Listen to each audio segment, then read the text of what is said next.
And I'll never forget, I went into the cemetery, pitch black dark, standing there at her grave.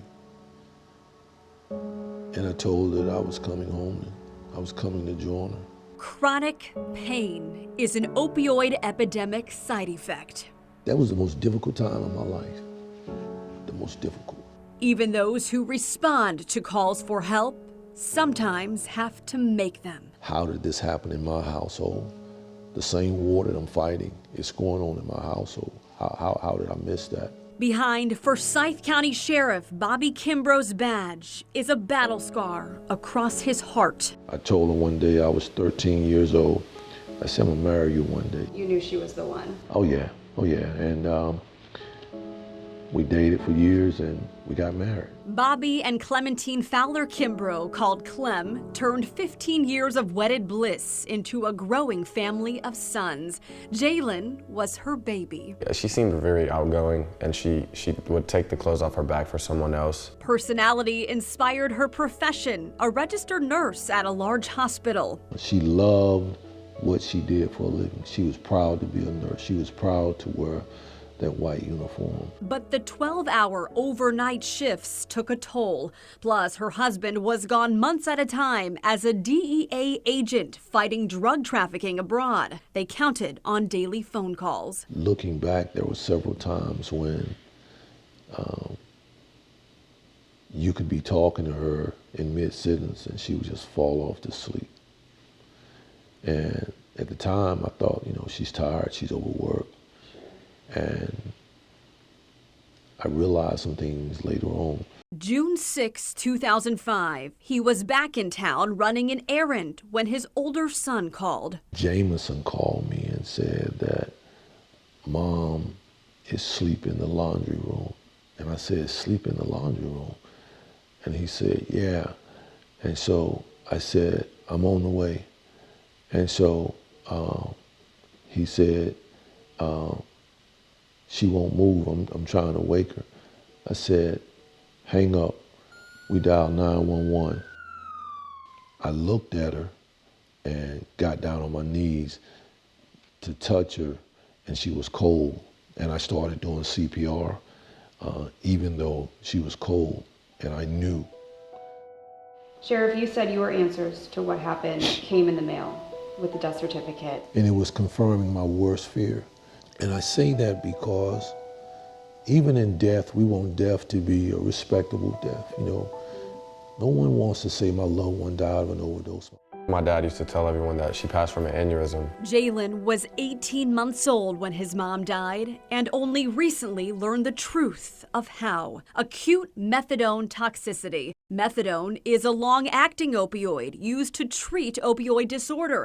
A common side effect is drowsiness. So Bobby Kimbrough suspects his wife secretly used it as a sleep aid. And then it became addiction. After her death, more red flags surfaced. When I started going through her pocketbooks,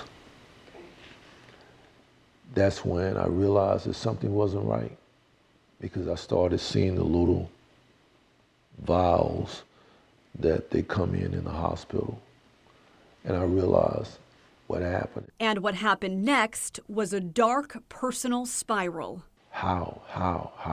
Why? Months later came a reckoning, a reminder of his why to push forward. Then there was a ring at the doorbell. Doorbell rang. I went downstairs and it was my dad.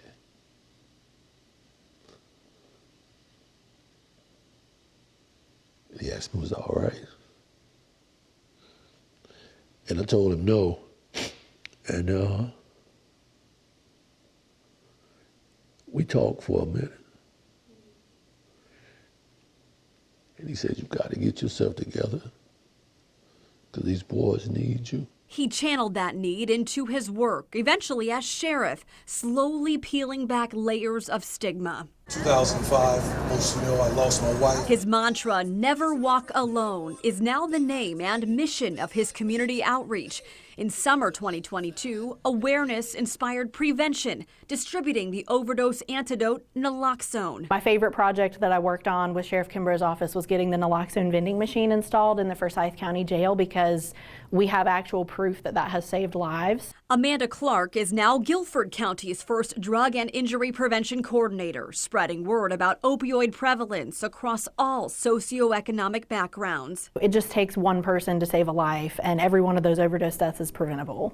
You wrote, quote, "Had we accessed the resources available, I would likely be writing a different story today."